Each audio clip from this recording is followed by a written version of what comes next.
चौटाला परिवार में चल रहा महाभारत निर्णायक मोड़ पे पहुंच गया। दोनों भाइयों के रास्ते जुदा जुदा हो गए।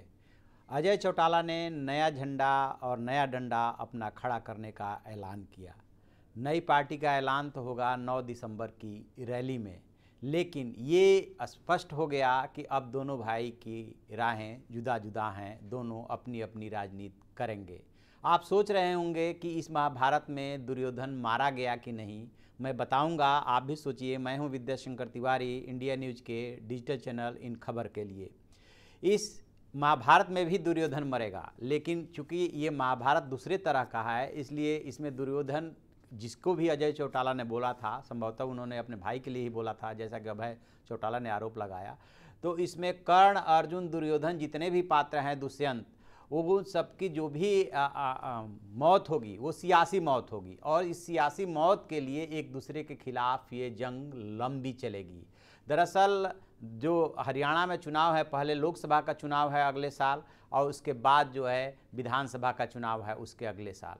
तो ये जो दोनों चुनाव होंगे वो जो है काफ़ी महत्वपूर्ण साबित होने वाले हैं दोनों के सियासी ज़िंदगी के लिए, कि किसका अस्तित्व बचेगा और किसका अस्तित्व मिटेगा। लेकिन फिलहाल जो जिंद में जो भीड़ जुटी थी और जो चंडीगढ़ में प्रदेश कार्यकारिणी की बैठक अशोक अरोड़ा और अभय चौटाला ने बुलाई थी, दोनों का कुल मिला के नतीजा ये रहा कि ये भीड़ के मद्देनज़र उन्होंने, अजय चौटाला ने ये क्लियर कर दिया, भीड़ बहुत अच्छी थी उनके हिसाब से, कि हम चाहते तो इनेलो पे भी कब्जा कर सकते थे, लेकिन वो कानूनी लड़ाई बहुत ज़्यादा बढ़ जाती। लिहाजा छोटे भाई अभय चौटाला को इनेलो मुबारक, और इनेलो का जो चुनाव चिन्ह है चश्मा, दोनों मुबारक। मेरा छोटा भाई है और मैं अपना अब अपने अलग पार्टी बनाऊंगा, जिसका ऐलान 9 दिसंबर को करूंगा। इधर अभय चौटाला ने प्रेस कॉन्फ्रेंस करके ये कहा है कि जो मांगते मैं वो दे देता, दुष्यंत सीएम बन जाते मुझे कोई आपत्ति नहीं थी, भाभी जो है नैना चौटाला नेता प्रतिपक्ष बन जाती, कोई दिक्कत नहीं थी।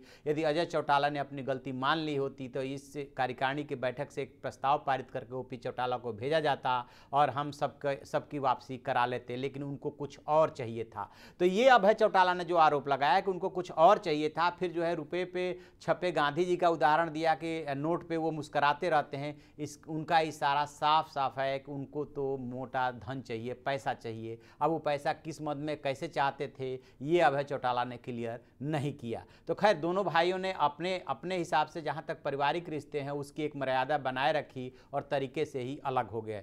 अब देखना ये है कि जो लोकसभा का चुनाव है उसमें इनेलो का पैक्ट है बीएसपी के साथ। बीएसपी ने बहुत संतुलित बयान दिया था अभी इस सम्मेलन और कार्यकारिणी की बैठक से पहले कि उसका समझौता जो है इनेलो से है और वो समझौता कायम रहेगा। अब बीएसपी क्या करती है कि देखेगी कि किसका वेटेज कितना है और फिर उसके बाद डिसाइड करेगी। खैर वो तो बीएसपी का अपना अलग राजनीति है, लेकिन इन दोनों भाइयों ने जो एक नतीजे तक पहुंच गए कि अब दोनों की राहें अलग अलग है। अब आगे देखते हैं कौन किसको कैसे सियासी रूप से मारता है। हम आपको अपडेट देते रहेंगे। आप ऐसी खबरों के लिए देखते रहिए हमारा डिजिटल चैनल इन खबर और उसे सब्सक्राइब कीजिए।